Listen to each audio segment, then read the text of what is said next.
नमस्कार। महाविद्यालय के YouTube चैनल पर मैं कुमार संतोष आप सभी छात्राओं का हार्दिक स्वागत, वंदन और बारंबार अभिनंदन करता हूं।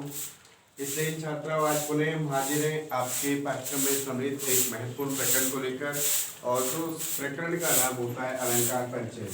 अलंकारों के संदर्भ में हम आपको विगत वीडियो में भी कुछ सामान्य जानकारी प्रदान कर चुके हैं कि अलंकार शब्द का अर्थ क्या होता है, अलंकार के भेद कितने होते हैं। अलंकरोति इति अलंकार है, यानी जो तत्व या धर्म काव्य की शोभा में अभिवृद्धि करते हैं या काव्य को अलंकृत करते हैं, उन्हीं का नाम अलंकार है। काव्यरस के प्रणेता जो आचार्य दंडी हैं, उन्होंने काव्य में अलंकार को इस प्रकार से परिभाषित किया कि काव्य शोभा करान धर्मान अलंकारान पृच्छते, यानी जो तत्व या जो धर्म काव्य की शोभा में अलंकरण का कार्य करते हैं, उन तत्वों का, उन धर्मों का नाम ही क्या है, अलंकार है। आचार्य जो वामन हुए, उन्होंने अलंकार को परिभाषित किया सौंदर्य अलंकार, यानी सौंदर्य का दूसरा नाम ही क्या है, अलंकार है। तो स्पष्ट हुआ, जिस प्रकार से एक व्यक्ति की शारीरिक सुंदरता के लिए उसके लिए आभूषणों की आवश्यकता होती है, ठीक उसी प्रकार काव्य की शोभा या काव्य की शोभा में अभिवृद्धि के लिए जिन तत्वों की, जिन धर्मों की अति आवश्यकता होती है, उन धर्मों का, उन तत्वों का नाम ही क्या है, अलंकार। तो चलते हैं, आज की वीडियो का प्रारंभ करते हैं। सबसे पहले हम जान लेते हैं अलंकारश्च भेदा, यानी कि अलंकार के भेद आखिर कितने होते हैं। तो इसका उत्तर होगा आपका अलंकारश्च द्विविधा। अलंकार के दो भेद होते हैं और उनका नाम है शब्द अलंकार और अर्थ अलंकार। अब प्रश्न आपके मन और मस्तिष्क में ये जागृत हो रहा होगा कि शब्द अलंकार किसे कहते हैं और अर्थ अलंकार किसे कहते हैं। शब्द अलंकार अर्थात जहाँ शब्दों के प्रयोग के माध्यम से काव्य की सौंदर्यता में अभिवृद्धि होती है, उन्हें हम शब्द अलंकार के नाम से जानते हैं। अर्थात जिन तत्वों से, जिन धर्मों से, जहाँ शब्दों के प्रयोग के माध्यम से कविता के सौंदर्य में अभिवृद्धि हो रही है, वो शब्द अलंकार। अब प्रश्न उठता है अर्थ अलंकार, यानी जहाँ अर्थ के माध्यम से काव्य की सुंदरता में अभिवृद्धि होती है, उन्हें हम अर्थ अलंकार के नाम से जानते हैं। आपके पाठ्यक्रम में दोनों प्रकार के अलंकार सम्मिलित हैं, शब्द अलंकार और अर्थ अलंकार। तो चलते हैं हम आपके पाठ्यक्रम में सम्मिलित कुछ प्रमुख शब्द अलंकारों की ओर। तो शुरुआत करते हैं आज अनुप्रास अलंकार के साथ। अनुप्रास, सबसे पहले आपको ये जानना परम आवश्यक है कि आखिर अनुप्रास अलंकार का लक्षण क्या होता है। तो इसका लक्षण है अनुप्रास शब्द साम्यम वैषम्य अपि स्वरस्य अथवा वर्ण साम्य अनुप्रास है, यानी वर्णों की जो सादृश्यता होती है, वर्णों की जो समानता होती है, उसी का नाम क्या है, अनुप्रास है। अर्थात अनुप्रास है शब्द साम्यम, शब्दों की समानता होते हुए भी वर्णों की, शब्दों की समानता हो, चाहे क्या हो, स्वरों की विषमता हो, तो वहां पर क्या होता है आपका अनुप्रास अलंकार। यानी किसी भी, संक्षिप्त में जाने, किसी भी एक वर्ण की बार बार आवृत्ति हो रही हो, तो वहां पर क्या होता है, अनुप्रास अलंकार होता है। यानी वर्णों की सादृश्यता या समानता का नाम ही क्या है, अनुप्रास, चाहे स्वरों की विषमता क्यों ना हो।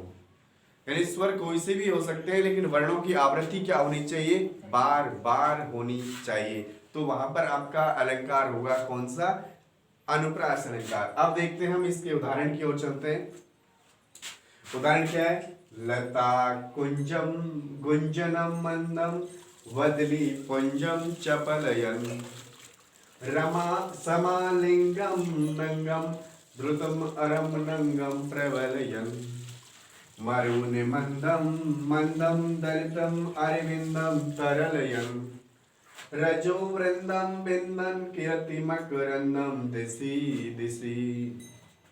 लता कुंजम गुंजनम मंदम वदली पुंजम चपलयन समालिंगम नंगम द्रुतम रमणंगम प्रवलयन मरुन मंदम मंदम दलितम अरविंदम तरलयन रजो वृंदम विंदन कीर्ति मकरंदम दिशि दिशि। तो इस श्लोक में आप देखेंगे कुंजम है, मंदम है, पुंजम है, लंगम है, नंगम है, मंदम है, बिंदम है, वृंदम है,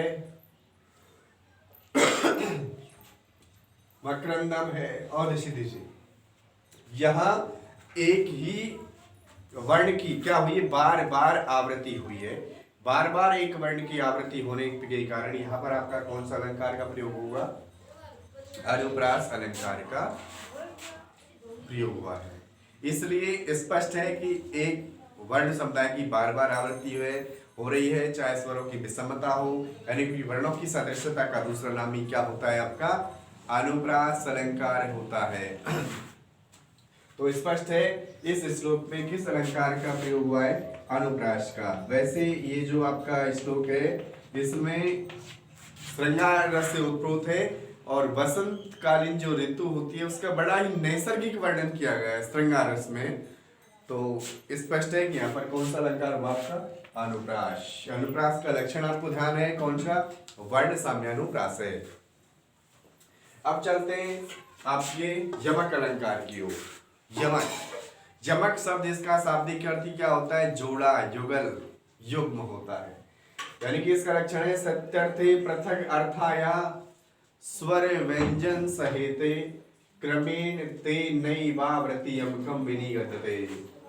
अनुप्रास के उपरांत जब आप पढ़ेंगे क्या यमक अलंकार, तो यमक अलंकार का जो परिभाषा है या लक्षण है वो क्या है, सत्यर्थे पृथक अर्थाया स्वर व्यंजन सहिते क्रमेण ते नैवावृत्ति यमकम विनिगतते। यानी कि जहां पर एक वर्ण समुदाय की एक से अधिक बार क्या हो, आवृत्ति हो, और आवृत हुए शब्द का अर्थ प्रत्येक बार क्या हो, पृथक पृथक होता है, वहां पर आपका अलंकार होता है कौन सा, यमक। यानी यमक अलंकार में क्या होता है, किसी भी शब्द समुदाय की या वर्ण समुदाय की बार बार आवृत्ति तो होती है, लेकिन आवृत हुए शब्द का अर्थ प्रत्येक बार अलग अलग होता है। यानी कि एक शब्द समूह की क्या होगी, बार बार आवृत्ति तो होगी, लेकिन आवृत हुए शब्द का अर्थ प्रत्येक बार क्या होगा, अलग अलग होगा। यानी कि पृथक पृथक अर्थ होगा, इसलिए वहां पर क्या होगा, यमक अलंकार। यमक का शाब्दिक अर्थ यदा कदा विश्वविद्यालय की परीक्षाओं में भी इस प्रकार के प्रश्न पूछ लिए जाते हैं कि यमक शब्द का अर्थ क्या होता है, युग्म होता है, युगल होता है, अर्थात जोड़ा। यानी कि इसमें एक शब्दों समूह का जोड़ा होता है और उस जोड़े का अर्थ प्रत्येक बार क्या होता है, अलग अलग होता है। वहां पर आपका अलंकार कौन सा होगा, यमक। चलते हैं इसके उदाहरण की ओर। उदाहरण आपने पढ़ा हुआ चिर परिचित वही उदाहरण है इसका, लेकिन हाँ देखिए, नभ पलास पलाशिवन हम परे स्फुट पराग परागत पंकजम मृदुलतांत लतांतमलोकयत् शैशुरभिं सुरभिं समनोहरै। देखें कि नभ पलास पलाशिवनम पुरे स्फुट पराग परागत पंकजम मृदुलतांत लतांतम अलोकयत् शैशुरभिं सुरभिं समनोहरै।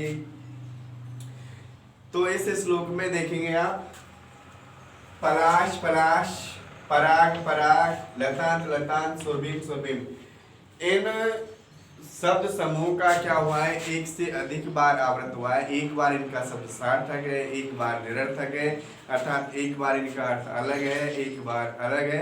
यानी दोनों बार इनका अर्थ पृथक पृथक होने के कारण यहाँ पर आपका कौन सा अलंकार होगा, यमक। यमक का शाब्दिक अर्थ युग्म युगल अर्थात जोड़ा होता है, अर्थात इसमें किसी शब्द समूह की आवृत्ति तो होती है बार बार, लेकिन आवृत हुए शब्द का अर्थ प्रत्येक बार क्या होता है, अलग अलग होता है। इसलिए यहाँ पर कौन सा अलंकार होगा, यमक अलंकार। ये आपको ध्यान रखना है। और एक जानकारी हम आपको और दे दें, महत्वपूर्ण जानकारी ये है कि आपकी बार आपके पाठ्यक्रम में जो अलंकार सम्मिलित हैं वो केवल और केवल काव्य दीपिका की जो अष्टम शिखा है, काव्य दीपिका की अष्टम शिखा पर आधारित है। यानी कि आपको जो उदाहरण देने हैं सिर्फ और सिर्फ काव्य दीपिका की अष्टम शिखा पर आधारित होने चाहिए। तो ये उदाहरण तो आपने पहले भी पूर्व कक्षाओं में पढ़ चुके हैं, इसको तो ले सकते हैं, लेकिन बाकी के जो उदाहरण देने हैं आपको काव्य दीपिका की अष्टम शिखा पर आधारित होने चाहिए। एक बुक है काव्य दीपिका की अष्टम शिखा, उस पर आधारित होने चाहिए। जिस प्रकार से आपके छंद अभिज्ञान शाकुंतल पर अवलंबित है, ठीक उसी प्रकार से आपके अलंकार काव्य दीपिका की अष्टम शिखा पर अवलंबित हैं। ओके, मिलते हैं नेक्स्ट वीडियो में आपसे कुछ और नवीन अलंकारों के साथ। तब तक के लिए जय श्री कृष्ण।